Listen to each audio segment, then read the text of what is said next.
नमस्कार बच्चों, आज का हमारा टॉपिक है नॉन मेंडेलियन जेनेटिक्स में नॉन एलेलिक इंटरेक्शन के अंदर हम लेंगे बहुजीनी वंशागति या फिर पॉलीजेनिक इनहेरिटेंस।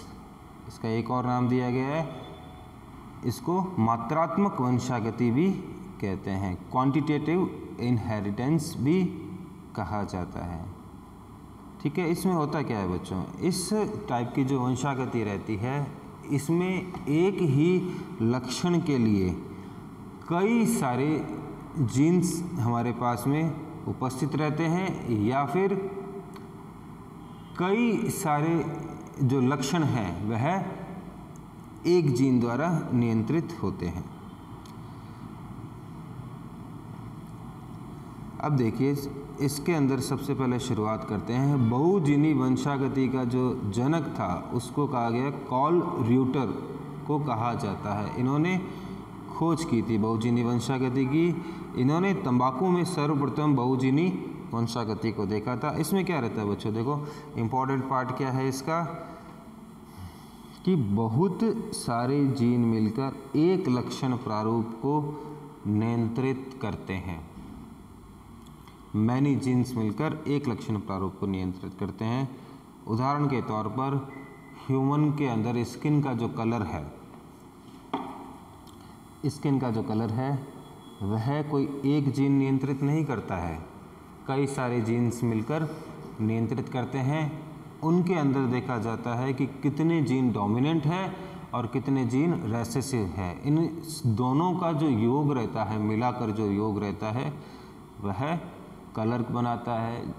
जैसे कि ह्यूमन की लेंथ की अगर अपन बात करें, लंबाई की अगर अपन बात करें, तो उसमें भी क्वांटिटेटिव इनहेरिटेंस होती है कि कितने जीन डोमिनेंट अवस्था में है। वह लंबाई पर, हाइट पे इफेक्ट डालता है।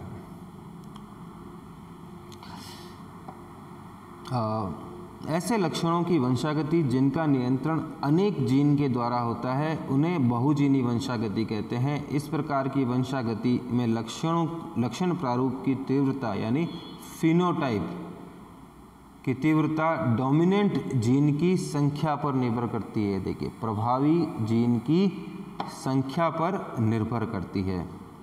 इसमें प्रत्येक प्रभावी जीन किसी लक्षण प्रारूप का आंशिक भाग प्रकट करते हैं। कहने का तात्पर्य, फिनोटाइप जो रहता है उसका स्मॉल पोर्शन होता है।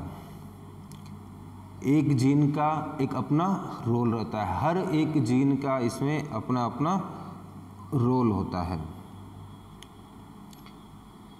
टोटल फिनोटाइप जब शो होता है तब सारी जीन्स प्रभावी अवस्था में उपस्थित हो, तब वह एक पूरा फिनोटाइप शो करती है। एग्जाम्पल के तौर पर अगर किसी एनिमल का रंग की अगर अपन बात करें तो दो जीन्स अगर मिलके कर रही है, ए और बी दोनों मिलकर रेड कलर के लिए उत्तरदायी है। अगर चारों ही एलील डोमिनेंट अवस्था में है,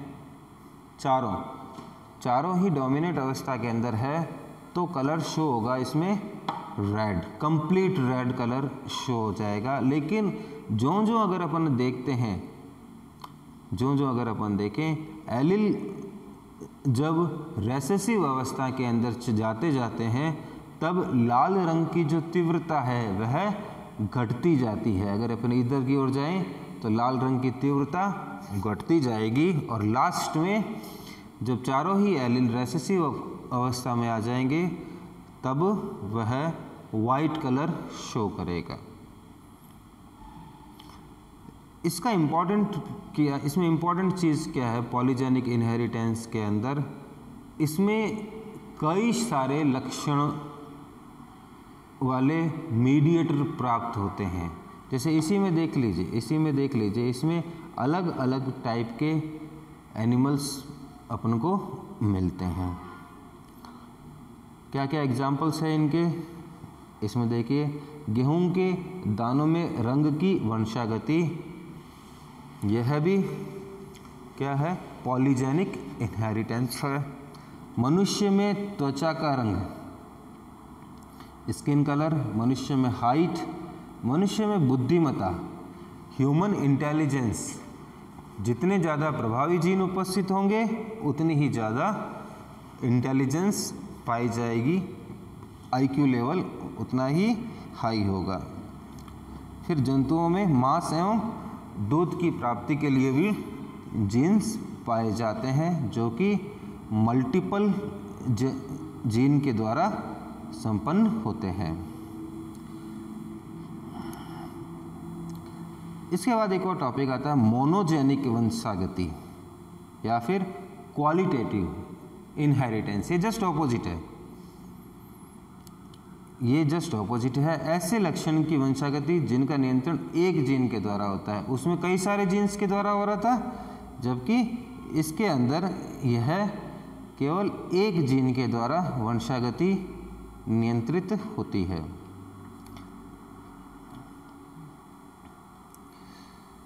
जो जीन इन लक्षणों को नियंत्रित करते हैं उन्हें ऑलिगोजीन या फिर मोनोजीन कहा जाता है। ऑलिगोजीन या फिर मोनोजीन कहा जाता है। इस प्रकार की वंशागति में लक्षण प्रारूप की तीव्रता प्रभावी जीन की संख्या पर निर्भर नहीं करती है। यहाँ पर एक डोमिनेंट जीन ही पूरे लक्षण को शो करने के लिए काफ़ी रहता है। जैसे कि टॉल की अगर अपन बात करें, ये जो नियम था अपने मेंडल के नियम के अंदर टी और टी किया गया था ना, स्मॉल टी और कैपिटल टी। ये टी जो था ये लॉन्ग प्लांट के लिए था और यह स्मॉल प्लांट के लिए था। कहने का तात्पर्य क्या है कि इस प्रकार की जो वंशागति रहती है उसके अंदर मीडिएटर्स प्राप्त नहीं होते हैं। या तो जो रहेगा पौधा जो है वह कंप्लीटली लंबा रहेगा या फिर पौधा कंप्लीटली बौना होगा, इसके मध्यवर्ती प्राप्त नहीं होते हैं।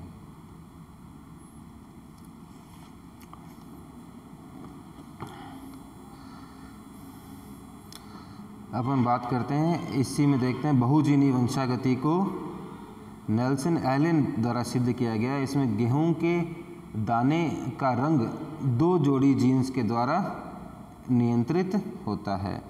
इसके अपन ने बताया था रेड वाला।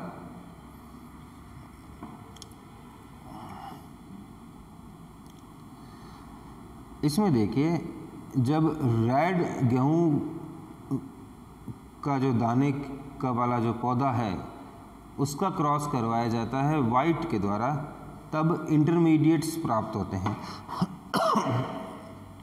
तब हमें इंटरमीडिएट प्राप्त होगा, ये capital A small A, capital B small B. इनका जब क्रॉस करवाया जाता है तब इस प्रकार की वंशागति प्राप्त होती है, जिसमें से एक तो रहता है फुल रेड, 14 रहते हैं इंटरमीडिएट और एक रहता है फुल वाइट। फुल रेड कौन सा होगा? जिसमें कैपिटल ए और कैपिटल बी दोनों चारों एलील ही डोमिनेंट फॉर्म के अंदर होंगे। फुल वाइट कौन सा होगा? जिसमें चारों ही रेसेसिव फॉर्म के अंदर होंगे। बाकी की सारी वंशागति, बाकी के सारे जो इसमें प्लांट्स रहेंगे उनके अंदर मध्यवर्ती प्राप्त होंगे, इंटरमीडिएट अवस्था के अंदर प्राप्त होंगे। मतलब जो गेहूं के दानों का जो कलर होगा वह सब में अलग अलग उसकी इंटेंसिटी जो है, कलर की जो इंटेंसिटी है वह सब में अलग अलग पाई जाएगी। इसमें देखिए, एक तो बताया गया है फुल राइट, 4 है लाइट रेड, 6 है इंटरमीडिएट रेड, 4 है वेरी लाइट रेड और 1 है फुल वाइट।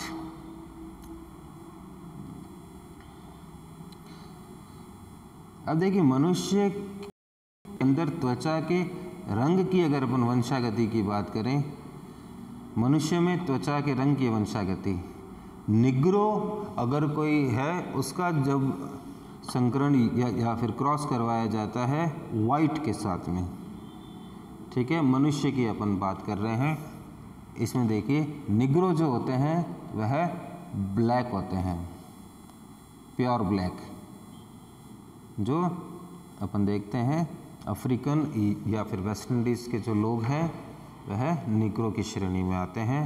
और वाइट की अगर अपन बात करें प्योर वाइट, तो यूरोपियन को अपन ले सकते हैं। इनके मध्य जब क्रॉस होता है तब सभी के सभी F1 जनरेशन जो रहती है वह इंटरमीडिएट प्राप्त होती है, जबकि F2 जनरेशन के अंदर अगर बात करें तो वापस वही रेशियो रहता है, 1 प्योर वाइट, नहीं ये वाला 1 प्योर ब्लैक और ये प्योर वाइट होता है, और बाकी जो संतति है वह इंटरमीडिएट रेंज की संतति प्राप्त होती है। इसमें एक और चीज़ ध्यान देने वाली बात है कि ह्यूमंस में इस तरह के एक्सपेरिमेंट नहीं होते हैं, क्योंकि कई सारी एथिक्स वैल्यू जुड़ी हुई रहती है इनके साथ में। मनुष्य में त्वचा का रंग तथा गेहूं में का जो दानों का रंग है वह 3 जोड़ी जीन्स द्वारा नियंत्रित होता है। इस स्थिति में F2 रूपांतरित अनुपात यह रहता है। इसको याद रखने की आवश्यकता नहीं है इस रूपांतरित अनुपात को। अगर अपन बात करें इसमें, अगर ग्राफ की अगर अपन बात करें तो देखिए कि जब फ्रीक्वेंसी यहाँ पर टॉप पे होगी, जब कि यह अवस्था क्या रही, डोमिनेंट जो जीन है सर्वाधिक जहाँ पाए जा रहे हैं उसकी फ्रीक्वेंसी यहाँ पर है इंटरमीडिएट की फ्रीक्वेंसी यहाँ पर है, डोमिनेंट पूरा यहाँ पर रहेगा और रेसेसिव भी दोनों किनारों के ऊपर पाए जाते हैं। ठीक है बच्चों, ये आपके टॉपिक कंप्लीट हुआ पॉलीजेनिक इनहेरिटेंस का। धन्यवाद।